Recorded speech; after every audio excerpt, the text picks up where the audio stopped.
Λοιπόν, Μιλάνα, κάτι πρέπει να κάνουμε, αλλά τι? Ναι, πρέπει να κερδίζεις, αλλά πώς θα γίνει αυτό το πράγμα? Δεν ξέρω, λέει Μιλάνα, πρέπει να σταματήσω τον Detective Salami και τον αυτοκλάτουλα των ζόμπι. Ναι, αλλά πώς θα κερδίζεις? Δεν ξέρω, ίσως να τους παγιδέψω εκεί που έπρεπε να το κάνω από εξ αρχής. Στους Mirror Girls εννοείς? Ναι, αυτό. Νομίζω ότι είναι κακή ιδέα, αφού μου είπες ότι η Ελισάβετ τους έφτιαξε. Οπότε αυτοκλάτουλας στον ζόμπι ξέρει πως να βγει.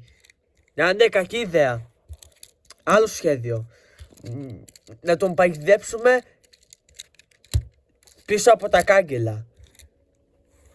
Πίσω από τα κάγκελα δεν είναι κακή ιδέα. Ναι, αλλά πώς θα κερδίσεις τώρα, Λιζάλπ? Δεν ξέρω.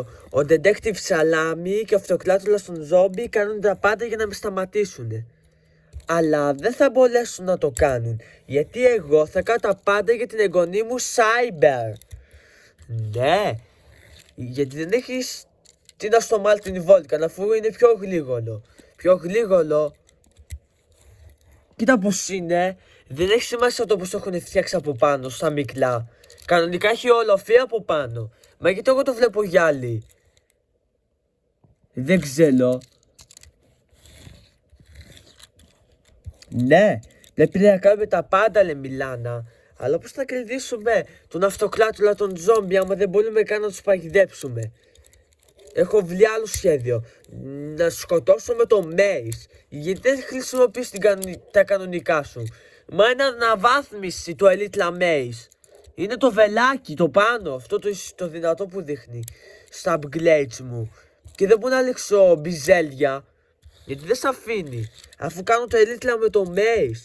Αλλά κάτι πρέπει να κάνουμε, αλλά τι? Θέλω να σε παντρευτώ, Μιλάνα Χαμέτοβα. Είσαι δικιά μου και το δεξί μου χέλι. Θέλω να σε παντρευτώ και τώρα, άμα γίνεται. Όχι, δεν θα με παντρευτείς τώρα. Στη σεζόν 10 στο τέλος. Εντάξει, ό,τι ζητήσεις εσύ θα κάνω.